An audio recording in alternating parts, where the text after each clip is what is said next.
Dandadan Season 2 is back again with its newest episode. An episode so freaking cute and wholesome, I actually thought I was gonna throw up. Hello everyone, I'm Finn. Welcome back to finnfilms. Join me today as once again we are discussing everything that happened on this week's episode of Dandadan Season 2, Episode 4. An episode where a worm is used like a watering hose, sexy grandma saves the day, and Momo and Okarun share a wholesome as hell moment.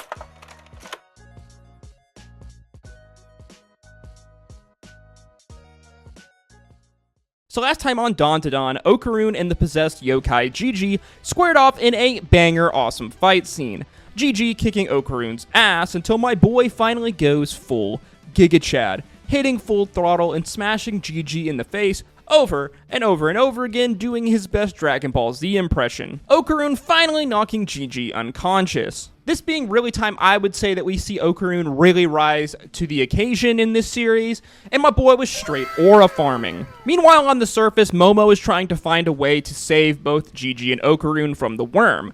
She remembers that worms come to the surface when the ground is wet. So what does she do? She sets the house on fire, calling the fire department, who then put out said fire, the water from the fire hose soaking into the ground, forcing the monstrous worm to come to the surface, where the heat from the sun ultimately dries it out, killing it. Suddenly though, the ground begins to quake, the whole entire village shaking as the massive volcano overlooking the hot spring town suddenly erupts. We pick up here in Season 2, Episode 4, as the ash from the volcano rains down over the village. The Keto family scolding Momo, saying this is why they would make sacrifices to the worm over the generations, because in their words, the great serpent protected the village from the volcano. Momo thinking back to the prophecy surrounding this volcano in the town. Dragon rising to heaven will cast a rainbow, and the wrath of the mountain will engulf the village. Momo realizing that this line, Dragon rising to heaven in the prophecy, has nothing to do with the worm, the great serpent, but was referring to the hot spring geyser. As if we remember back to episode 1, Momo saw the hot spring geyser erupting, casting a rainbow that overlooked the volcano. This geyser being an early warning sign that the volcano was due to erupt. The prophecy referencing this, something that the ancestors of this village knew, but over time, this warning, this prophecy has been misinterpreted. Momo, thinking quickly on her feet, comes up with a plan, as she uses her psychic powers to launch the dried out husk of the massive worm up the mountain. She then takes the worm's body, which after all is just a massive tube, and sticks it on top of the sputtering geyser, essentially turning this dried out husk of a dead worm into a huge, massive water hose, which is very much simultaneously both hilarious and also absolutely kind of disgusting, and I would say is like pretty on brand for Dandadan as a whole.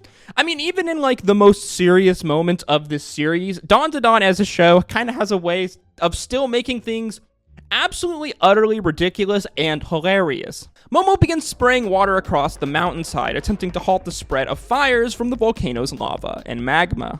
However, she is suddenly stopped by the crazy Keto clan, who can't bear to see their great serpent lord disrespected.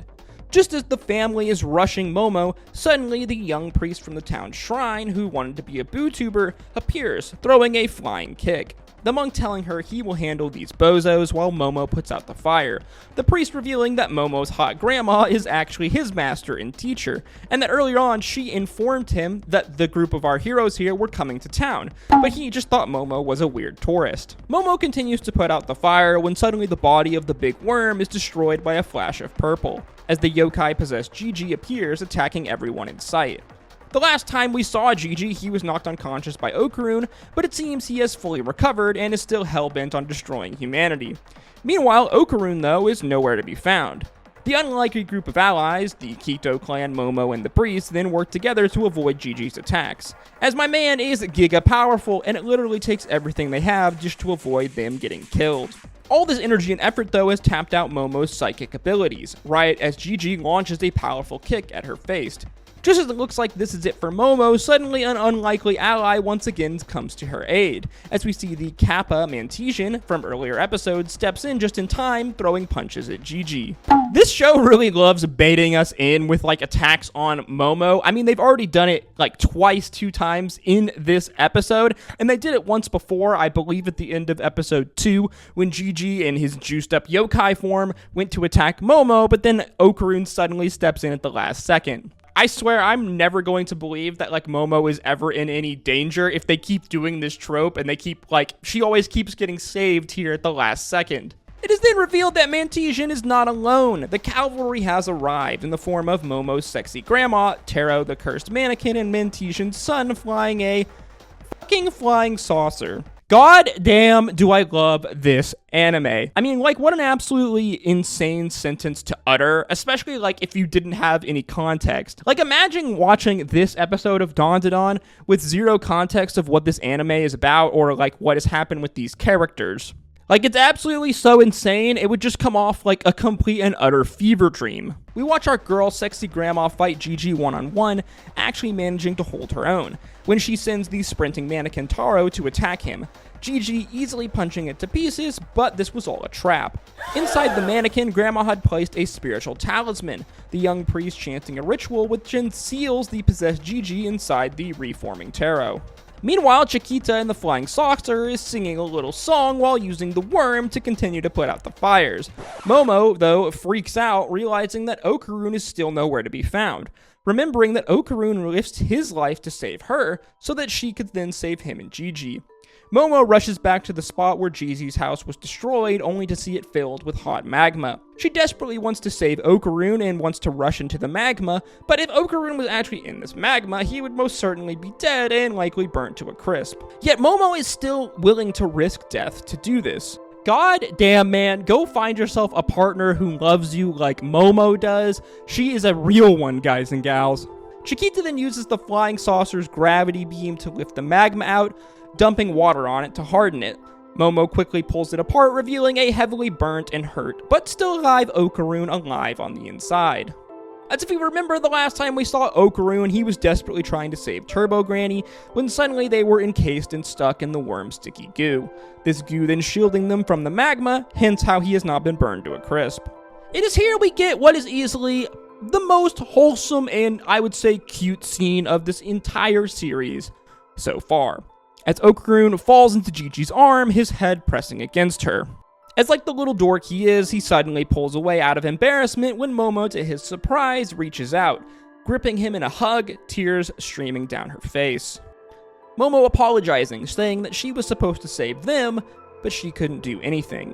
Momo being so thankful that he is alive, as she had begun to come to terms with the idea that he was dead, and that she had been able to save him.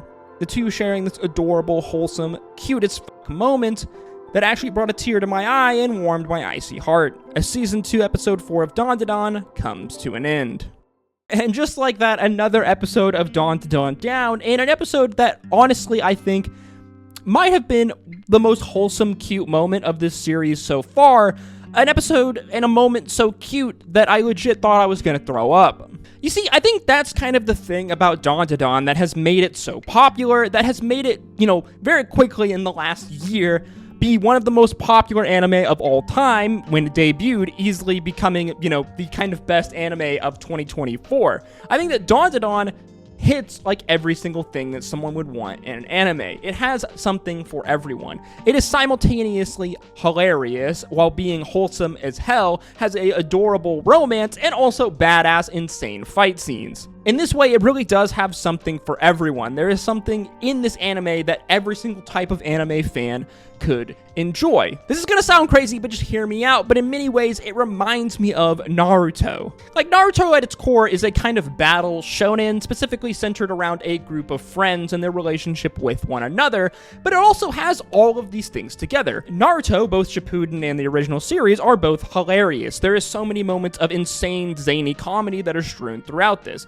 It also has awesome badass fight scenes, some being, more kind of on the comedic side, but a lot of the fight scenes being way more serious and way more over the top and epic. While not as much as Dandadan, Naruto does have a love story that plays out. This will they won't they's relationship, this love triangle that plays out between Sasuke, Naruto, and Sakura. I honestly think that these anime are similar in a lot of ways, but also key and different in other ways. Now, I've said this several times in my Dandadan videos, but Dandadan at its core is a rom-com. It is a romance comedy that has masquerading as a shonen. Well, yes, this anime does have classic kind of battle shonen elements. It has a OP main set of protagonists, a trio set of protagonists in that boy-boy-girl, type triangle relationship, if you will, the Sasuke, Naruto, Sakura triangle-esque relationship, this tried and true kind of pattern. They go on zany adventures, supernatural kind of adventures with one another, battling against, crazy, weird, supernatural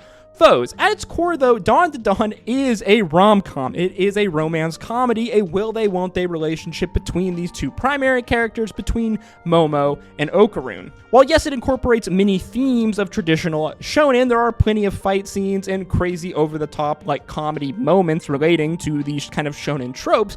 At its core, it does focus around these two characters, and I think that this episode really exemplifies that. While yes, there are many different plot points, there are many different kind of sub-arcs, many different crazy adventures that these group of characters go on, at its core, the story is telling the progression of the relationship between Okarun and Momo. This will they, won't they? Will they ultimately get together? Will they share their love and their feelings for one another, which are extremely obvious as we see from this episode? The kind of main question being, will Momo return Okarun's feelings? We obviously know that Okarun is in love with her and obsessed with her, but will Momo ultimately profess these feelings for him, and does she feel the same way? And as we see from this episode, this kind of love story and relationship very much has taken another step in our story, these scenes being absolutely adorable. Now, for a long time, I was never really drawn to kind of romance anime, but as I've gotten older, I think I've started to get it. I've started to see why people like it. I think what Dandadan does well, I think that what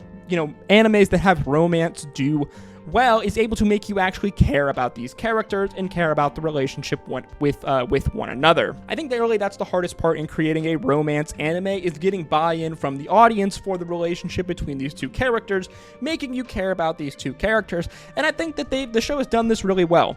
Okarun is a great, plucky underdog protag with a badass power, and it's absolutely hilarious. Momo at the same time is a main female protag that is a badass in her own right, who is cool as hell and is also absolutely adorable, super cute and wholesome, and has these kind of two sides to her. Momo on one hand is a sort of kind of yandere-esque character. She's very prickly and has this kind of aggressive outer exterior, but on the inside we see that she is, extremely lovable, and it's just an absolutely sweet, wholesome young lady. To me, while there are many reasons why one could enjoy Dandadan, from its epic action fight scenes, its cool as hell animations, its dope soundtrack, I think at its core, though, it is this romance comedy. This over-the-top, very zany relationship between these two characters and all of the hilarious, kind of shenanigans that they get themselves involved in. That is the primary reason why people ending up caring about this anime. However, I think that it's all of these things that come together that have propelled Dandadan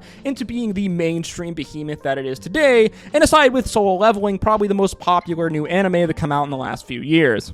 As always, though, guys, with these videos, these are just my thoughts and opinions, so feel free to let me know yours in the comment section down below. What do you think is the reason why Dandadan is so popular? What is your favorite, kind of element or theme about Dandadan? Let me know in the comment section.